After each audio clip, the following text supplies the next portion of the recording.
Orang Besar Cirebon.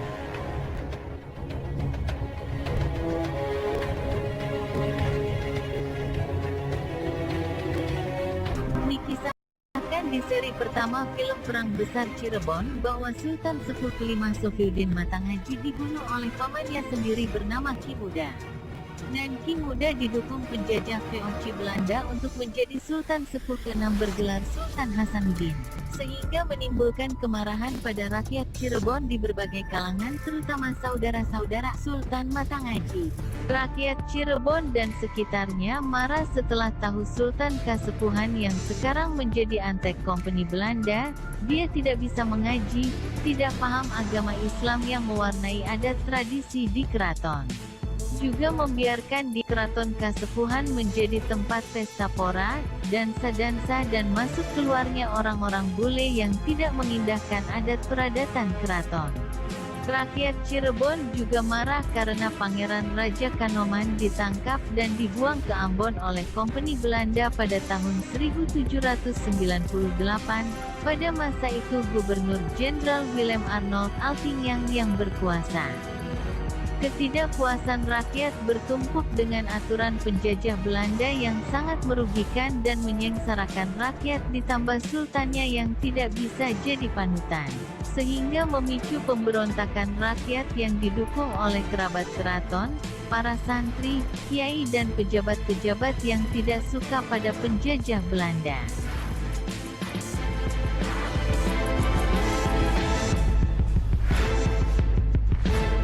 Perjalanan Pangeran Suryakusuma. Pemberontakan Pangeran Suryakusuma sejatinya adalah meneruskan perjuangan Sultan Matangaji.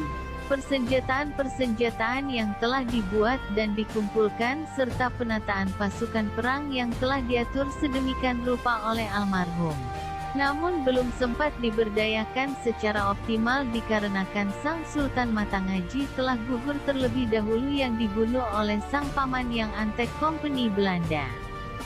Flashback pada perjalanan Pangeran Suryakusuma. Dikisahkan, Pangeran Suryakusuma kecil dikitan di Keraton Kasepuhan pada usia 8 tahun. Kemudian dipesantrenkan oleh ayahandanya di pesantren Benda dengan alasan di pesantren tersebut adalah kerabat semua. Pangeran yang nyantri tersebut senangnya mempelajari kitab takrib atau Fathul Mujibul Qorib. Pada usia 18 tahun, Pangeran Suryakusuma selesai mesantren dan pulang ke Keraton Kasepuhan. Namun betapa kagetnya beliau karena ayahnya dan juga kakaknya yang jadi Sultan Sepuh kelima Sofieddin Matangaji sudah tiada. Tak ada yang menegurnya karena sudah gak ada yang kenal lagi. Beliau juga kaget dengan keadaan keraton yang kacau, orang-orang bule keluar masuk keraton pakai sepatu. Orang-orang campur baur dengan bule, pesta pora dan ada dansa-dansa di keraton. Sultan yang ada sekarang tidak bisa mengaji dan tidak paham ilmu agama. Pangeran Suryakusuma menemui Pangeran Raja Kanoman di Keraton Kanoman untuk menanyakan tentang wafat kakaknya yakni Sultan Matangaji. Pangeran Raja Kanoman berkata, "Ini pusaka Kantanaga punya kakakmu dan pusaka ini pula yang membunuh kakakmu oleh Ki Muda. Pamanmu yang sekarang menjadi Sultan Sepuh Kefi yang diangkat oleh kompeni Belanda." Hanya sekitar 3 bulan beliau di Keraton Kasepuhan karena merasa asing dan tidak betah serta marah dengan kondisi orang-orang di keraton dengan kelakuan dan tindakan yang tidak baik menurut pandangannya, ditambah dengan yang dilihat pada rakyat Cirebon yang kian susah hidupnya dan tertindas. Akhirnya beliau hijrah ke pesantren Rancang di Desa Tengah Tani sekarang. Beliau nyantri di pesantren Rancang yang dipimpin oleh Ki Buyut Muji. Nama asli Ki Buyut Muji adalah Syekh Muhyiddin atau Pangeran Abdul Hamid. Beliau adalah putra dari Pangeran Satarengga. Sedangkan Pangeran Satarengga adalah keturunan Pangeran Cakrabuwono jalur Buyut Trusmi. Julukan Ki Buyut Muji diperoleh dari masyarakat berkenaan dengan aktivitas beliau yang suka wirid atau memuji Tuhan. Beliau adalah seorang ahli tarekat yang memiliki banyak pengikut. Selain dikenal sebagai seorang ulama, Ki Buyut Muji juga seorang pejuang yang anti penjajah. Strategi perlawanan Ki Buyut Muji tidak dilakukan secara frontal, tetapi secara politis dan halus. Ki Buyut Muji juga pendukung setia perjuangan Pangeran Suryanegara yang tidak lain adalah menantunya sendiri, suami dari anaknya yang bernama Ratu Jamaliah. Pangeran Suryakusuma menyusul Pangeran Raja Kanoman yang lebih dulu nyantri di pesantren Rancang. Santri Buyut Muji lainnya saat itu yang dari timur adalah KGPA Mangkunegara II, nama kecilnya adalah Raden Mas Sulomo atau Pangeran Prangwedono. Santri lainnya yang dari barat adalah Pangeran Ahmad Jayadiningrat cucu Sultan Banten yakni Sultan Ageng Tirtayasa. Mereka belajar tasawuf dan mahir ilmu kalam, fiqh dan balaghah. Masyarakat sekitar menyebut pengikut Ki Buyut Muji yang di dalam pesantren Rancang adalah kumpulan Ahlul Bait yang akan melakukan pemberontakan pada Kompeni Belanda. Pangeran Suryakusuma dianggap lulus pesantren setelah menyelesaikan penulisan Al-Quran dengan tangannya. Al-Quran tersebut saat ini masih terjaga utuh. Setelah tewasnya Sultan Muhammad Sofiuddin Matangaji yang dieksekusi di lokasi Pintu Mukirkawi, peta perlawanan terhadap Kompeni Belanda dan antek-anteknya menjadi jelas. Putra-putra Sultan Tajul Ashikin Amir Sena Jainuddin semuanya keluar dari istana. Raden Dahlan dan Raden Khalil Abdillah mengatakan bahwa langkah pertama yang dilakukan oleh Pangeran Arya Panengah Abu Hayat Suryakusuma adalah mengumpulkan para kerabat dan sahabat yang satu ideologi untuk bertemu di pesantren Rancang. Para kerabat dari Pangeran Suryakusuma kebanyakan berasal dari alumni pesantren Rancang asuhan dari Syekh Muhyiddin atau Ki Buyut Muji. Pada awalnya Ki Buyut Muji merasa terkejut dengan kedatangan para santrinya ini. Kemudian Pangeran Suryakusuma yang merupakan santri dan menantunya ini menjelaskan situasi dan perkembangan yang terjadi di dalam istana. Kemudian Ki Buyut Muji memahami dan menyetujui langkah yang ditempuh para santrinya ini. Pada suatu waktu para santri yang sekaligus kerabat keraton berkumpul merencanakan perlawan pada Kompeni Belanda. Para santri dan kerabat yang hadir pada saat itu adalah 1. Pangeran Arya Panengah Abu Hayat Suryakusuma 2. Pangeran Arya Wijayanegara, Buyut Sultan Sepuh Pertama 3. Raden Syaroni, dari Keraton Kasepuhan 4. Pangeran Sukmadiningrat, dari Keraton Kasepuhan 5. Raden Jamaluddin Bukhari 6. Syarif Abdurrahman, keturunan Arab 7. Atas Angin Keraton Kasepuhan 8. Pangeran Raja Kanoman Keraton Kanoman 9. Raden Mukoim Keraton Kanoman, Sesepuh Pesantren Buntet. Hasil pertemuan di pesantren Ki Buyut Muji itu menyepakati bahwa 1. Perlawanan dilakukan di beberapa wilayah yang berbeda, Raden Mukoim di wilayah timur Cirebon, Raden Syaroni di wilayah utara Cirebon, Raden Atas Angin di wilayah Indramayu, Raden Sukmadiningrat di wilayah Sumber, Raden Jamaluddin Bukhari di wilayah Balongan, Syarif Abdurrahman di sekitar Ciwaringin. Pangeran Arya Wijayanegara menyusun strategi bersama Pangeran Suryakusuma dan Pangeran Raja Kanoman bahu-membahu menjadi pemimpin. 2. Kemudian para pejuang itu menyepakati bahwa mereka menggunakan nama samaran agar tidak diketahui Belanda, nama sandi perang.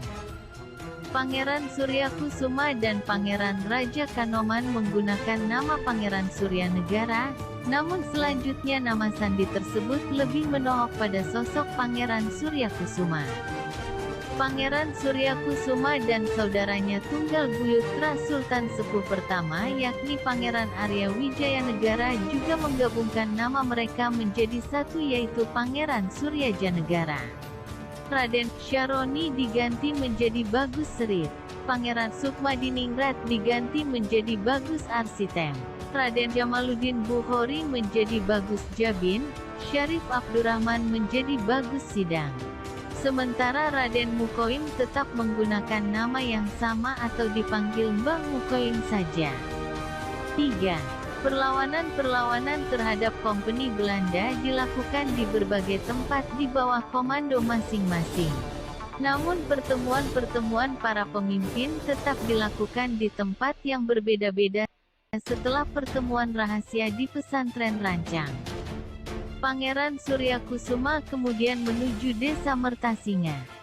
Mertasinga adalah bekas ibu kota Kerajaan Singhapura tahun 1373 sampai tahun 1445. Di desa Mertasinga, Pangeran Suryakusuma membangun kembali puing-puing istana lama yang telah ditinggalkan. Membangun rumah sebagai pusat perjuangan. Dari desa Mertasinga, Pangeran Suryakusuma mengamati perkembangan pemerintahan di Keraton Kasepuhan. Ki Muda atau Sultan Sepuh ke-6 Muhammad Hasanuddin betul-betul menjadi boneka Kompeni Belanda. Rakyat dibebani banyak pajak, sementara pejabat istana kerjanya hanya berpesta pora bersama Kompeni Belanda. Hal ini yang membuat rakyat semakin benci pada mereka. Salah satu tempat pesta yang sering dikunjungi oleh orang-orang keraton yang pro Kompeni Belanda dengan tentara Kompeni adalah Kebon Panggung. Kebon Panggung letaknya di belakang Pasar Balong sekarang di Kelurahan Pekalipan, Kota Cirebon. Rombongan kesenian yang digemari mereka adalah jenis kesenian Hasanuddin. Kemudian Kliwon Rabit mendapatkan hadiah tanah dan istri seorang ratu. Ki Kulur kemudian diborgol dan diserahkan kepada Kompeni Belanda. Setelah itu Ki Kulur dieksekusi di hadapan regu tembak di depan tangsi militer Tangkil. Namun, atas kehendak Allah, Ki Kulur masih hidup. Kemudian Sultan Hasanuddin menjadi bingung. Akhirnya Sultan Hasanuddin meminta tolong kembali kepada Pangeran Suryakusuma agar diberitahu cara membunuh Ki Kulur. Kemudian Pangeran Suryakusuma memberi saran agar tubuh Ki Kulur ditenggelamkan di tengah laut. Kompeni Belanda menuruti saran ini. Kemudian mengikat tubuh Ki Kulur dan memberi beban yang berat agar tubuh Ki Kulur dapat ditenggelamkan di laut. Sementara itu Pangeran Suryakusuma memerintahkan Ki Rabit agar menghubungi para penyelam andal dari desa Bungko. Setelah tubuh Ki Kulur ditenggelamkan di tengah laut dan pasukan Kompeni Belanda pergi, para penyelam dari desa Bungko segera mengangkat tubuh Ki Kulur dari dalam laut. Ki Kulur dapat diselamatkan dan pihak Kompeni yang mengira Ki Kulur telah tewas. D2. Pedati Gede Krangkeng. Setelah berakhirnya peristiwa pengadilan Ki Kulur, peta perlawanan perjuangan rakyat Cirebon mulai tampak. Desa Mertasinga sudah tidak aman lagi menjadi basis perlawanan perjuangan. Untuk itu Pangeran Suryakusuma beserta pendukungnya pergi meninggalkan desa Mertasinga secara diam-diam. Perjalanan dipimpin Pangeran Suryakusuma dan Pangeran Arya Wijayanegara. Perjalanan menuju Krangkeng, Kecamatan Krangkeng, Kabupaten Indramayu sekarang, dilakukan pada malam hari. Para pengikut setia Pangeran Suryakusuma mengawal dengan setia. Mereka adalah P. Arya Wijayanegara, Ki Bagus Arsitem, Ki Kulur, Ki Bagus Rangin, Ki Bagus Serit, Ki Teja Putih, Ki Surantaka, Ki Suranenggala, Pangeran Panapura, Ki Merta dan Ki Singa. Pusaka-pusaka keraton juga turut dibawa dalam pedati yaitu, Pangot, Panurat, Naskah Pancawama, Ilmu Laduni, Naskah Kapmajan, Naskah Pararaton, Pacul, Terbang, Penjalin Rotan, Naskah Katurangganing Jaran.